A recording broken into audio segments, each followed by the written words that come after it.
Let me just press record on my voice recorder. Lovely, thank you so much. I'm just going to put it on my laptop and I'm going to keep these headphones on. And if I say I'm going to the freezer, take the headphones off like this before I do, because I'm otherwise just going to walk away with my laptop. This is To Be Delicious, a lekker mini-series looking at food heritage through the lens of umami and the ingredient of MSG. I'm Dr. Anna Sulan-Mussing, a writer and academic who is particularly interested in looking at ingredients as a way to understand the world we live in. Across 5 episodes, we're speaking to chefs, academics, cooks and bartenders to explore some of my research into how MSG is part of our culinary heritage.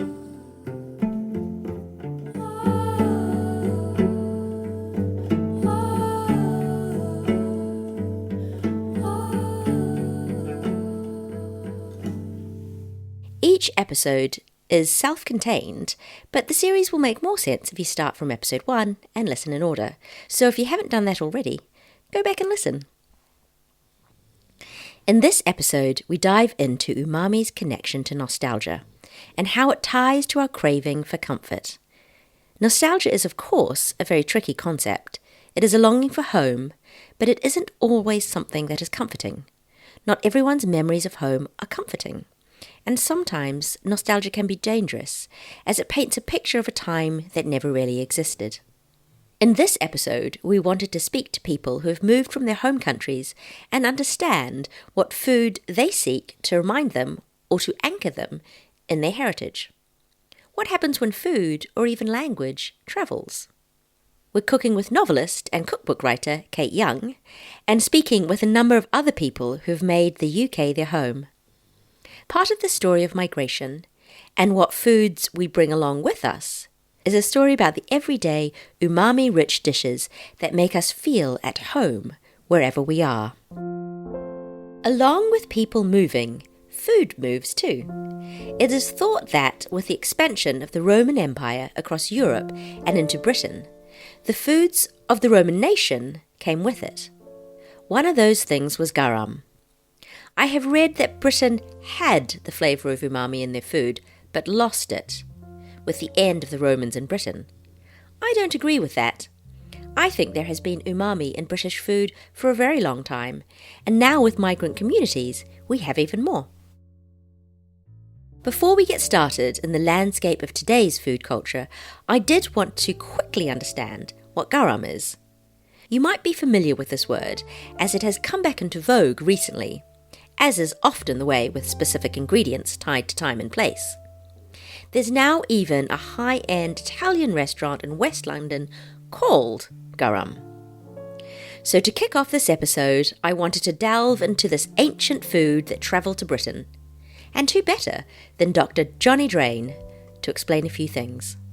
I think I first came across the concept of garum when I was at the Nordic Food Lab back in 2014. It's a Roman word, and so it refers to a Roman fish sauce. Now, of course, there are all sorts of different fish sauces, fermented fish sauces from all around the world, but the ones they had in Rome were called garum, and I believe that the word and the techniques probably came from North Africa. But the recipe was essentially that you would take fish with their guts and you would salt them, and you would put them into clay pots, or you would lay them on the roof for a little bit to dry them out. And essentially the enzymes that are in the fish guts, and that's not unique to fishes. You've got enzymes in your guts that help you break down food, but those enzymes basically start breaking down the fish's flesh. And so you go from having fish muscle to having smaller amino acids and proteins. And so the fish liquefies and you end up with this salty, umami-rich fish sauce, which has these types of amino acids like glutamates, which are very umami. So you end up with something that is very savory and fishy and salty. And, my understanding is that it's probably used in the same way that people use hot sauce or ketchup these days. People put ketchup on like lasagna, on curry, on chips, on all sorts of weird things. Never heard of anybody putting ketchup on breakfast cereal, but maybe they do. These Romans were just whacking this garum on lots of stuff. It was their go-to condiment. And then I guess in this sort of, fermentation renaissance, which restaurants like Noma have been at the heart of, and what we did in the Cub Cave with people like Ryan and Doug, what we've done at Silo. Dr. Drain is referring to Ryan Chettiwardena, who you'll hear in the next episode, and chef Doug McMaster of Silo. There's been a lot of elasticity with the labels that we use to refer to ferments or types of ferment. Some of these labels, these words have probably been somewhat abused. So we have words like miso and soy sauce. Certainly the word miso is a Japanese word. Soy sauce is obviously a kind of interpretation of a Japanese Chinese concept. But we have this word garum, which had a very specific meaning, fish sauce. But it has come to encompass a bunch of different connected ferments. So different people use it in different ways. Noma, for example, released a mushroom garum. My particular usage, and I guess I've been somewhat key in popularizing some things within the UK. So if you look around the London fermentation scene or the UK fermentation scene, you might see people echoing this particular usage, but rightly or wrongly, what I've ended up using the word garum to describe is ferments that involve animal protein, so meat or fish, that have been broken down using enzymes, whether that's enzymes endogenic to the fish, or using things like koji, so filamentous fungi that have produced enzymes. So when I talk about garums, often I'm talking about like muntjac, deer garums or fish garums or fancy Mangalitsa pork garums, but basically anything that's got some kind of animal-based protein and has been broken down and liquefied, I've ended up calling that a garum. As Johnny says, there are fermented fish sauces from all around the world. As a Southeast Asian person, so much of the food of my childhood has fermented fish. Malaysian sambals usually have fish paste in them. And although there is umami in a lot of food, people are travelling, there is a globalization of food systems, there's communities of diaspora in all corners of the world, and that has meant that we now have access to so many types of umami-rich ingredients. When I look at condiment sections in supermarkets in my lifetimes, let's say 5, 10, 15 years, I've been really focused on food. I've seen a lot of changes. When I grew up in Birmingham in like the 1980s and early 90s, and you could get Amoy soy sauce, and there was dark and there was light.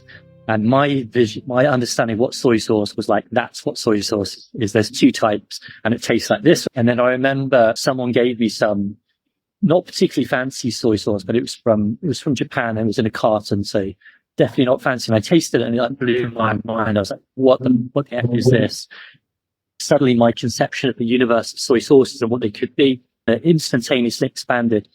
And now when you walk down into Tesco's or Sainsbury's, there's multiple different types of soy sauce and there's all these other condiments. But, we've had things like Gentleman's Relish and we've had Worcestershire sauce, which is made with fermented fish traditionally.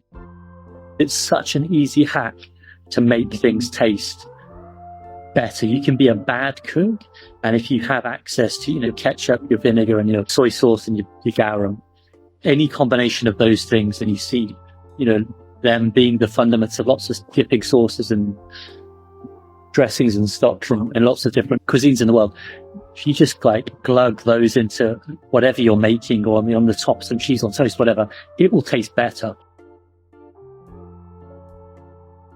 Talking with Johnny about garum, it made me think about different umami-rich sauces and seasonings popular with specific places. In the UK, for example, is Worcestershire sauce, also a fermented fish-based sauce. Or Henderson's relish if you're from Sheffield or vegan, as this version doesn't contain fish. And we can find so many examples of this in places all over the world. And when people from these places move around, the approach to flavour and seasoning moves with them. It is important that we in this episode discuss chicken salt as a thing and a presence in my life and a love in my teenage years that I have every time I go back to Australia. One of the things I was really surprised when I came to the UK was that the KFC didn't have chicken salt. Right? And I was like, What? This What? isn't KFC. You might know Kate Young from her Little Library Cookbook series, beautiful, nostalgic books based on delicious recreations of recipes and literature. She's now writing novels, as well as other food-related books. It was a thing that was developed in South Australia for rotisserie chickens. So it's a seasoning that is kind of salt mainly, but also MSG and some other sort of dried spices and things. And there's now like infinite varieties of it. So it's not actually sort of a codified recipe, but it is something that if you go and get what in Australia you would refer to as hot chips, i.e. not room temperature chips, which are crisps. So when you go and get hot chips, you want hot chips with chicken salt, and it's kind of like lurid yellow. It is absolutely fantastic. It gives chips this like incredibly Moorish, chips are already good. Like chips don't need help to be even better, but they are just so good with chicken salt. I started working in food when I was in my teenage years. So I worked first at a fish and chip shop, and working in a fish and chip shop, I would say 90% of people who came in getting fish and chips were getting chicken salt on their chips. It's a huge thing. It's not like a niche thing that you might do. It is like the thing that you do. Kate was born in England, moved to Australia when she was 2, and then came back in her early 20s. My family is a family who spend a lot of our, I guess, emotional time and energy on food. So on hosting each other, on always being in other people's houses, on always taking food round, on always having dinner parties. I had sort of a really strong food culture surrounding me. And that is, my parents divorced when I was quite young, but that is like both sides of my family and all my grandparents. Everyone was really into what we were eating. And I grew up in Brisbane, in the inner northwest suburbs of Brisbane, which are extraordinarily sort of white, of various varieties, but mostly white communities. My family is, I think, English, Dutch and Irish, but have been in Australia for sort of about somewhere between 150 and, actually it's almost 200 years now, because we had a convict in our ancestry, which is a thing that Australians love to tell you about themselves and their family history. So we've sort of been a real collection of, I guess, Northern European immigrants of various sorts over various decades and centuries. And so, yeah, that was my sort of growing up. I think my family are quite diverse in our cooking, in that my dad's parents were quite sort of classic English influenced. So they would have a roast on a Sunday, and they would have like sort of the evening meals during the week would feel quite influenced by England, I think. Whereas my mum's family was sort of, my grandma travelled quite a lot and was always coming back with really interesting things. So she had a tandoor oven on her back deck when I was in my teenage years, and she was in New Mexico for a while, so came back really interested in chilies and how they could be used differently in different things, and in multiple different varieties. So I had a sort of influence from lots of different sides and angles. I would say that because we were in Queensland, where it's quite humid, it's quite outdoors lifestyle, I ate a lot of barbecues, I ate a lot of salads, I had a lot of seafood, a lot of tropical fruit. So it was a real mix, and I think that it had a real impact on me in terms of just always being interesting, being quite, I guess, like sort of open with how I cook and where I'm taking things from and what I'm influenced by, and going on a trip somewhere and going, oh my gosh, I'm going to adopt this thing or bring this back or start including this ingredient or working with this thing, or going out and eating dinner and coming home and wanting to make it and feeling like that's a thing I can do as well. I was curious how her cooking has been influenced by this upbringing, and now by her movement across the globe. I think that early on, so much of it wasn't so much recreating dishes that I'd been eating in Australia as it was recreating the feeling of having people around a table together. I mean, one of the reasons we wanted to interview you is because you do use MSG in your cooking. I do. And so umami is essential to what you do, but also this idea of using seasoning, the MSG as a seasoning. Can you talk a little bit about how you use MSG? I think that it is something that I have always been aware of. I think certainly when I was a teenager, and I was like learning about cooking for the first time. I was learning about cooking at school. I was learning about cooking at home. There was a lot of misinformation, which is why it's in a consciousness, why people discuss it, why people talk about it. But I remember like thinking, that's in the chicken salt at work and it tastes great. And sort of going to my dad, who is a research scientist, and going, what does this mean? He's like, oh yeah, that was one study and it actually has been disproved and there's no real evidence to it and you're totally fine, like chicken salt's great.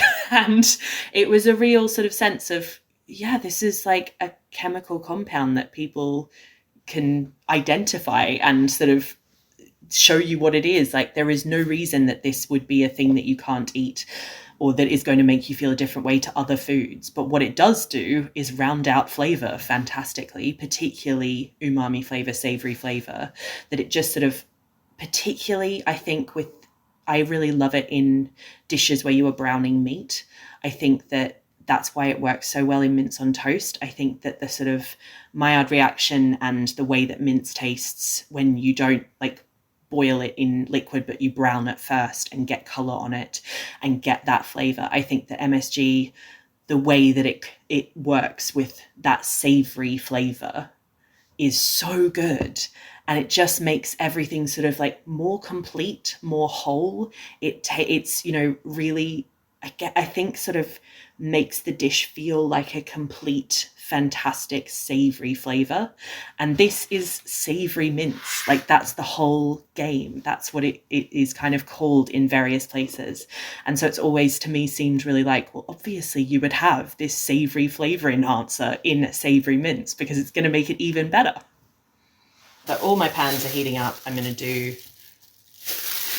beef mince that I went and got at the butcher. Asked him to give me something that was quite good fat content, just so that it tastes better, essentially.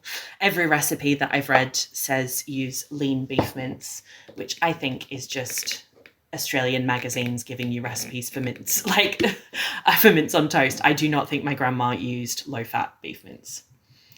I would say my parents don't. Although this is my grandma's mince and a thing I would eat at home, my parents did not use MSG. So it wasn't like a thing that I was using at home when I was a teenager or cooking that much. It was just like an awareness of eating it when I was eating ingredients and eating chicken salt and eating 2-minute noodles and stuff like that. So it's not really until I've been here and cooking much more and like reading about food and cooking and using other people's recipes that I've really started using it as I'm cooking mince or I'm cooking a meat.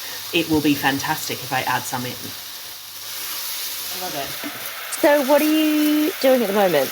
Oh, a great question. So the veg is all soft or getting soft. Every recipe you read forever and in all time is like, soften your onions. This will take 3 minutes. So I am softening the onions, which is taking more than 3 minutes. And there's some carrot and celery as well in there now. Onions, celery, and carrot are all sort of small dice. The mince is, I think, because I really like my butcher and he did a little bit for me tonight, it's quite a like coarse mince rather than a super, super fine, because I think mince on toast is really nice when it's coarse, so you've got like proper texture of the meat in what you're eating. It has unsurprisingly like given off very little water. So it is in a second pan browning up quite nicely on the base. And I put it in without any fat in the pans. There's fat in the pan, there's a bit of butter and oil in the pan with the onion and celery and carrot, but there's none in with the meat because it was quite nice fatty meat. So yeah, I'm going to combine those in a moment, but obviously I don't know if you can hear it, but you might have heard me fill up the kettle. The kettle is boiling and I'm making a bit of stock that's going to go into this as well in a second when I combine everything. So I'm going to do like stock and seasoning once everything comes together. And then it's so fast. Like then it will just be reducing that down, putting some frozen peas into it. Very crucial ingredient, crucial step. And then just reducing it down until it's a consistency that's going to sit nicely on toast. And is this meal like your kind of go-to comfort meal? Like it is does one it of them. make you think of home? Yeah. Yeah, it really does. It's kind of, I think having it on white toast feels really old school and feels really comforting, because I think so much about food and have talked so much about food and written bits about food over the years. Sometimes I get really in my head about whether I've invented memories or not, whether like the way that I remember a particular dish, whether that's truthful or whether it's just a sort of vibe of the thing. But this is something I really specifically remember eating in my grandma's dining room, and I remember eating it. The house that she and my granddad had when I was a kid had like a little breakfast room that was a sort of sunny room that had big windows in it, that was very narrow, sort of ran along the side of their house. But then the dining room was, and the breakfast room is where they also had lunch, and that's where we most often were, because we were sort of there because we were there on a day off from school or something. Yeah, to sit at the dining table and have mince on toast was really nice. A really nice vibe, a really nice thing. And where are we I'm now at seasoning now? this. Okay. So, yeah, great Yeah. timing. I have just put I've added everything into one pan, and I have added the stock. So I am going to season it with a bit of Worcestershire sauce and curry powder. And then I know it's going to need, because it doesn't really have anything in there apart from the butter, it's not a huge amount of butter that is at all salty yet. So there's like the stock, but I know this stock really well, so I know it's not as salty as I'm going to want this to be. So I'm going to add a bit of salt. I'm going to let it cook for a little moment, but not all the way to the end. And because I want the salt and the MSG and the pepper to be in here for a while it's cooking down, rather than just seasoning at the end. So I'm going to under season now, because I know the stock is going to reduce down and it's going to be less liquid. And then I'm going to taste it again before I eat it. But I want it to be in there for a bit while it's all happening. So I have come to my freezer and I'm getting frozen peas to put in, because as well, they will add water in because they're frozen. So I just want to make sure that they go in now. Most peas I would add right at the end, because obviously the more they cook, the sort of softer they become. I really like these to be really soft, because it's the way that they used to be when I was eating it as a kid. The peas, I think, traditionally actually go in before this. They go in with the stock. So they are there for a while. So normally I'd be if I'm adding peas to a thing, I'm adding it right at the end in the final stir for them just to cook from frozen, and that's it. But these, I think, are going in now, and we'll have the final, I reckon we've got 10 more minutes. And this will be ready, so they're going to have a good bit of time in this. So what's the bread what's your go-to bread? So my go-to bread in life is the sourdough from the bakery in town. But crucially, this is not a sourdough dish. This is not a dish to put on top of sourdough. This is a dish to put on thick white supermarket bread. Toast slice rather than sandwich slice, because it's not wet, but it's definitely not dry. So you don't want a thin slice of toast that's going to get soggy immediately. You want something with a bit more crunch and texture. So yes, a toast slice of white supermarket bread. I have just added 2 teaspoons of corn flour and the same of cold water in to thicken this up so that it sits nicely on a piece of toast. So corn flour generally needs to cook to, I think it's 80. So it's gone into this while it's boiling, and it's going to sit here for a while and do that. But yeah, it needs to cook out so that it doesn't taste floury and odd. But it's, a nice thickening thing that means it's going to sit better on toast. So you're tasting it again. I'm now chewing because it's really nice. It is now cooked. I mean, it tastes great. It tastes full comfort. I think that I'm actually adding a little more MSG and a little more salt in the same way that I feel really comforted by a bolognese. Because it is a thing that I have both cooked a million times and in a million kitchens and eaten a million times and in a million kitchens. I am really reassured by this as a dish. And in many ways, it's got like a lot of similarities with a bolognese. It's, it is a sofrito base. It is a mince. It is flavoring that goes in on top of that. And in a bolognese, that is like, depending on where you are, maybe that's milk, maybe that's wine, maybe that's tomato, maybe that's, are you making an Australian spag bowl or are you making a bolognese from Bologna? There are different versions. They're two different things, but this is like just deeply savory mince. And there is like a sweetness in the pea and a sweetness in the carrot and kind of a sweetness in beef always, but the rest of it is all, the base of it is just deep savory good and deep savory goodness, and it is going to be fantastic on toast. This conversation, taking place watching Kate cook on my laptop screen, really brought home the often overlooked reality of how diaspora cooking is both a continuation and an evolution. Food cultures moving around the world, shifting slightly as they go. And umami is a constant in that, bringing comfort to all sorts of people from different places. I'm Dara Klein. I'm a chef who's currently based in East London. I've had a kitchen residency at the Compton Arms for almost the last 2 years called Tiella, which is a rustic Italian kitchen.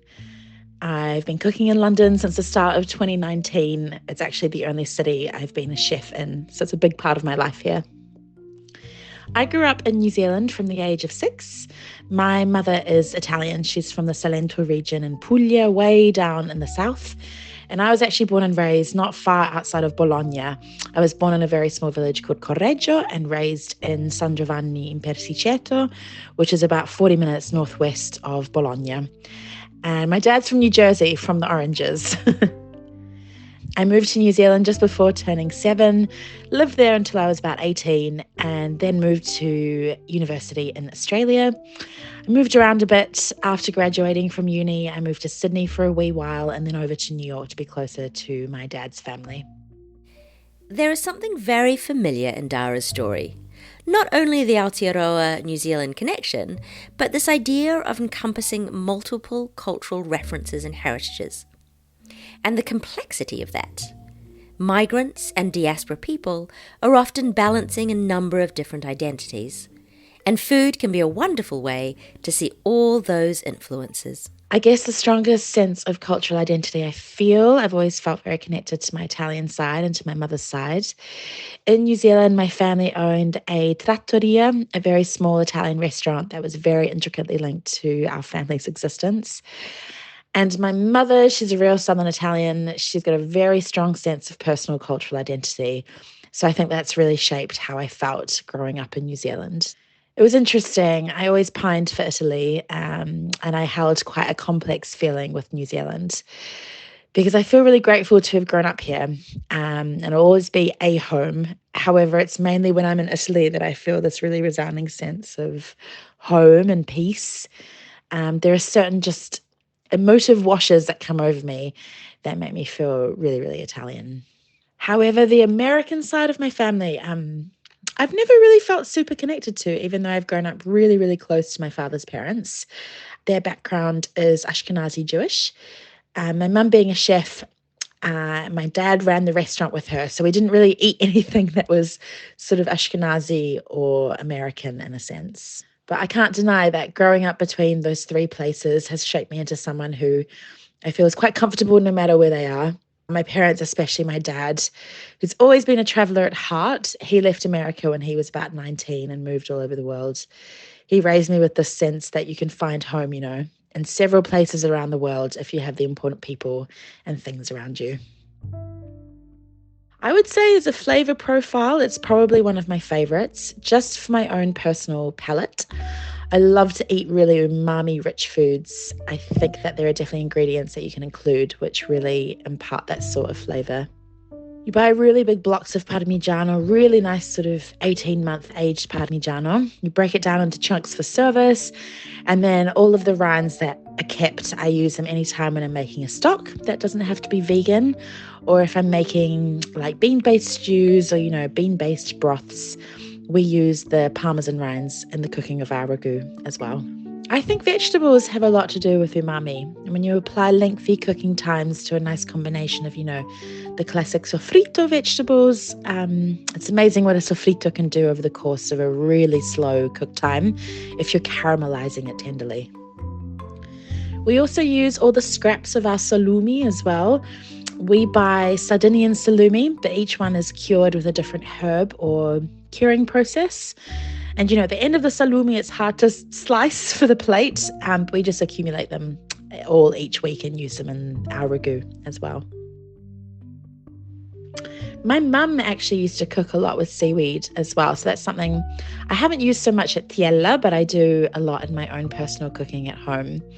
So this was actually a trick that my first head chef taught me.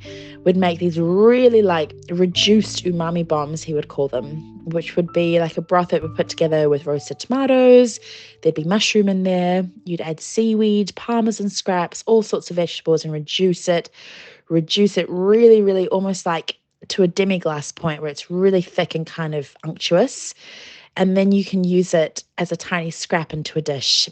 And it adds a really good touch of flavour and the seaweed, and that makes a really big difference. So much of Dara's cooking is about doing things slowly, thinking of seasonality and using every element of an ingredient. Approaches she's learnt from her mother. And with that process comes a lot of umami and savoury notes. She also spoke about the umami in tomatoes. And my favourite tip was about using bay leaves, even in her now famous bay leaf panna cotta. As soon as she talked through her use of bay leaves, I understood how it was indeed a savoury flavour. Bay leaves, for me, for Italian cooking, are really the one of the most fundamental background flavours that adds that initial umami meeting point for the palate. For me, it's really one of the really great round flavours. A lot of people on the internet love to laugh about, what do bay leaves do? But for me, anytime I cook a stew or a lot of vegetable preparation, most things with meat, if I'm braising, roasting, it's always in there. My mum would also make a liqueur out of them too. Honestly, home and food for me is 100% related to my mother's cooking, and especially the cooking in her restaurant, because if I think of the food that I ate of my mum's growing up, it wasn't really in our house. It was in the restaurant. I really ranged season to season. In my own cooking, I'm not trying to replicate. I'm trying to recreate the flavors that my mum had, and especially the processes and the techniques she had. My heritage is Chinese Malaysian, so I was born in Malacca, but then my family moved to Australia when I was 1. This is Nobby Leong, a polymath and currently based in Scotland. He holds a PhD in chemistry, is a writer and broadcaster who focuses on Malaysian food, history and culture, and has co-hosted food science documentaries and is right now in Malaysia working on his new podcast, Satay, OK, which will uncover 500 years of Malaysian history and culture through food. His Instagram is full of delicious cooking videos, some of which break down the science of food and flavour. My favourite is the science of spice, and his history of tomato ketchup, appropriate for this episode as it began in China as a fish sauce and influenced condiments such as Worcestershire sauce. In 1812, Americans introduced tomatoes to the ketchup, but it was Heinz that created the sauce style we know today. Go watch Nobby's Instagram post all about it. After Nobby's mother died, he became the accidental custodian of his family's cooking history, which became the catalyst for a cookbook. I think it forced me to probe my family's history a little bit more. and I started writing about Malaysian history, I couldn't figure out how my family fit into there. Like, I didn't really understand. And I'd heard my dad tell stories and my mum tell stories. I just didn't understand where they fit. So eventually I sort of started asking people. I found out that my mum's dad, on his journey to Malaysia, like I think he was born in southern China in somewhere, then was orphaned by two, somehow was in Malaysia by that stage, adopted by a temple, a caretaker, that she died when he was 9, and then he was, I guess, left to fend for himself. And then my grandma, she was also an orphan from about 5 years old, born in Singapore to a wealthy family, then lost the wealth, moved up to Malacca. I figured out my grandpa, I think there was always this story about my dad's grandpa, that he was like fled to Singapore for 3 years. I'm going to say maybe in the 40s or 50s. And I remember my dad telling me the story and I didn't really know why. And I'm pretty sure it was because of like when Britain sort of took over Malacca and the administration had shifted to mostly Malay people, him as a Chinese man who worked for the government at the time for some reason, which was also very strange to have a Chinese man working in a Malayan government at the time. I think he might have been targeted by the Chinese community as like a traitor.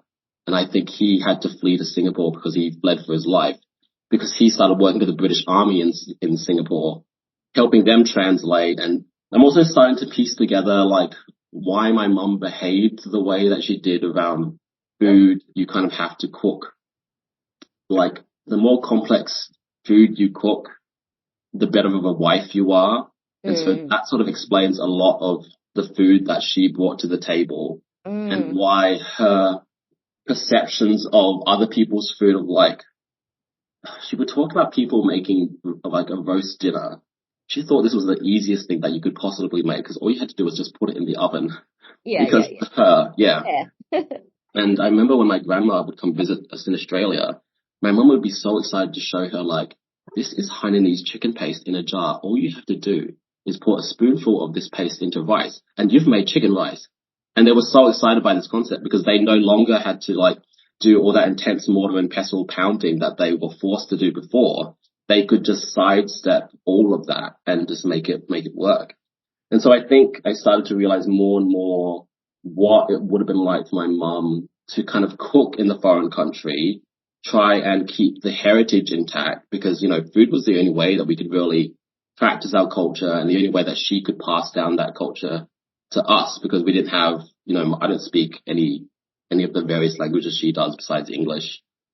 Food was that everyday thing that we could constantly go back to.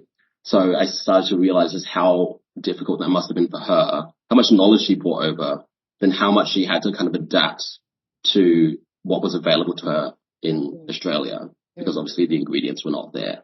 Whenever we went back to Malaysia, she would always bring ingredients back with her to Australia, like dried ikan bilis or like belacan blocks from her specific person that she knew in Malacca. And now I find myself doing the same thing. I was in like Malaysia a couple of years ago and I was like, well, this palm sugar looks interesting. I'm not going to be able to get that. Discussing this idea of balancing complex cooking, time-consuming dishes with availability of ingredients, and the joy of finding jars and products that make home cooking easier, Nobby told me about his grandfather. So my grandpa loved MSG. So I didn't really know him at all. He died when I was like 7. But he had to have it with every single meal.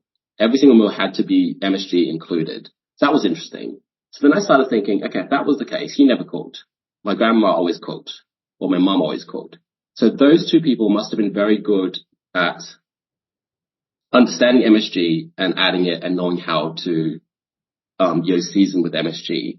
But then when I started learning from my mum in the 90s and just observing her, that was obviously the worst time for MSG in general.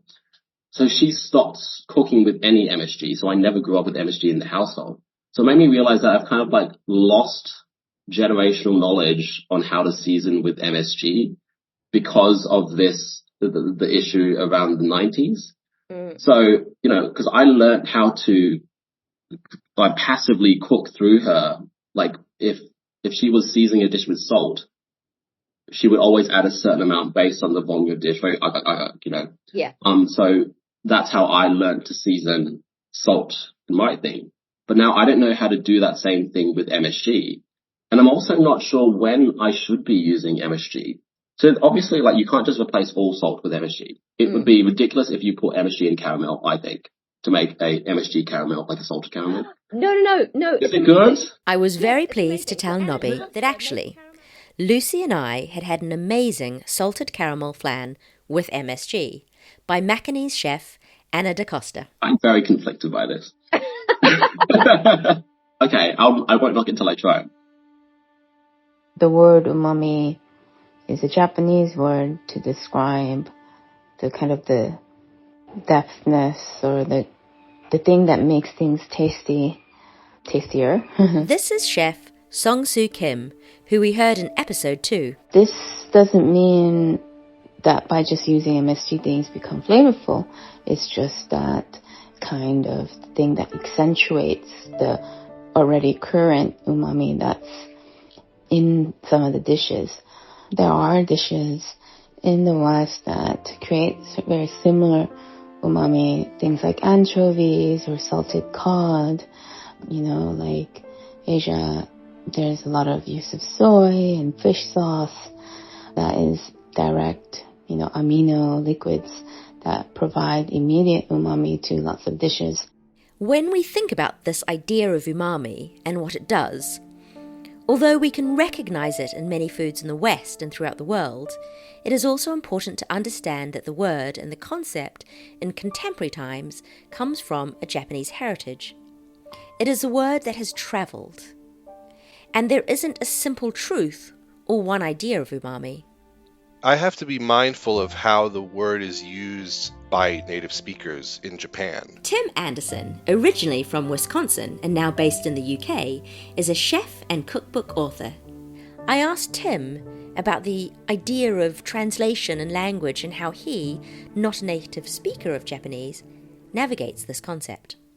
When I first started to write about umami, and still mostly this is how I approach it now, I'm quite a hardliner that it is a basic taste, and it doesn't need to be any more complicated than that. But the way it's used in Japan by Japanese speakers is more complicated than that. I've only recently learned this, that there's more than one way of writing the word umami. One uses kanji, one uses hiragana, and they have different meanings, slightly different meanings, but they are different. And that this has also been complicated by the way the word is used in sort of traditional fine dining circles like kaiseki, and also food marketing.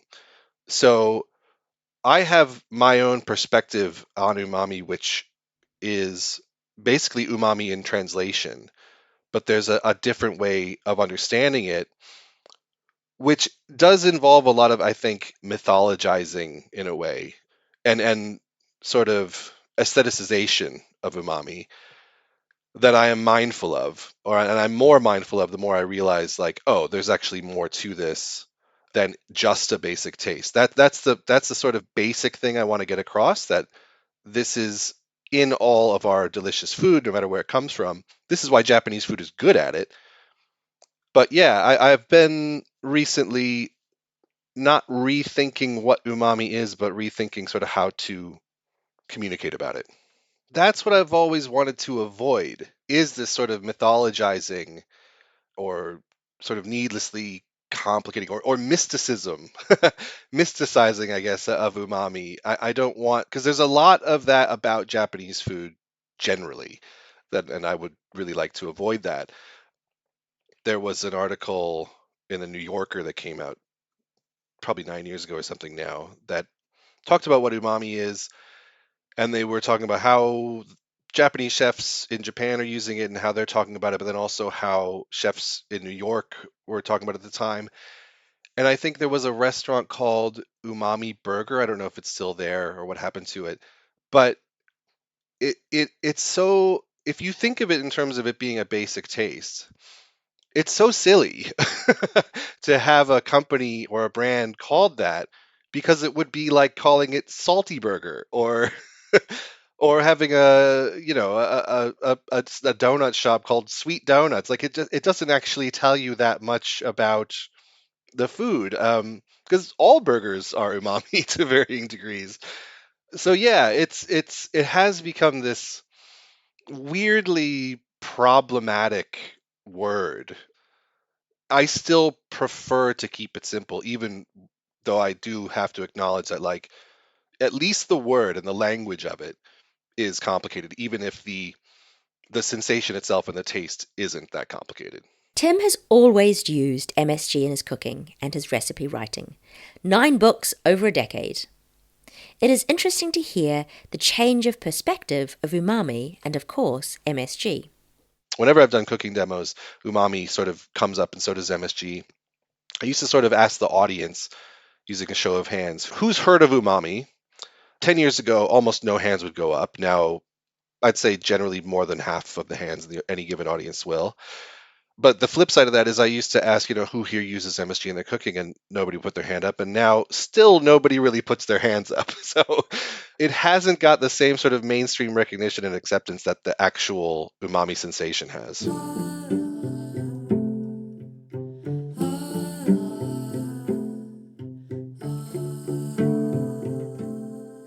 And, we think that maybe British food doesn't have umami or is lacking in flavor, but it really doesn't. Like when you think about all these dishes, they have huge amounts of flavor.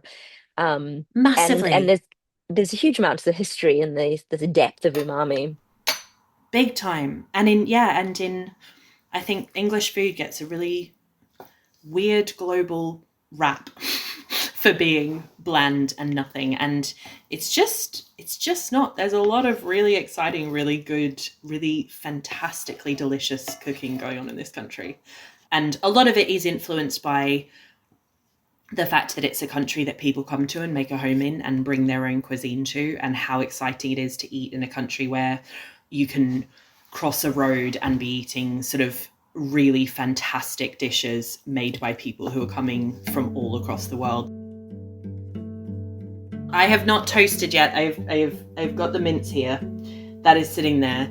So I might toast up now and put some mince on top. And that is going to be the last bit of my little cooking, for the evening.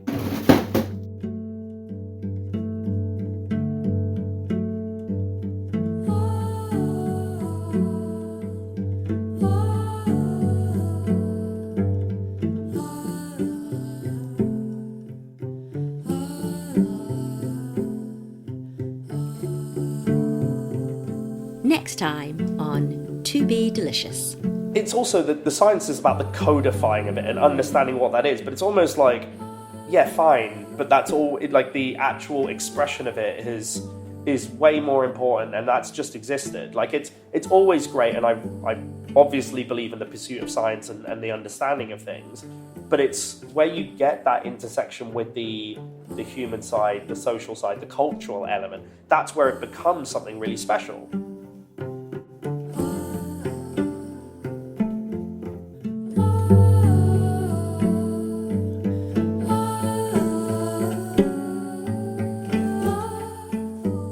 To Be Delicious was presented by me, Dr. Anna Sulan-Mussing, and produced for Lekker by me and Lucy Dearlove.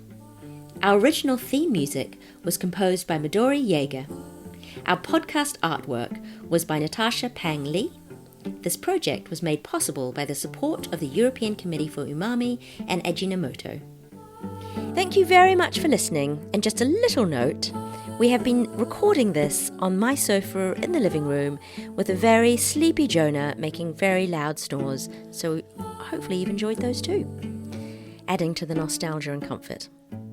If you're enjoying the series, please leave a rating and review for Lekker on Apple Podcasts.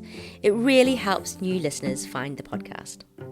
If you've enjoyed this series, you'll also enjoy my first book, Chinese and Any Other Asian, exploring East and Southeast Asian identity in Britain, out now, which you can order on the link in the show notes for this episode.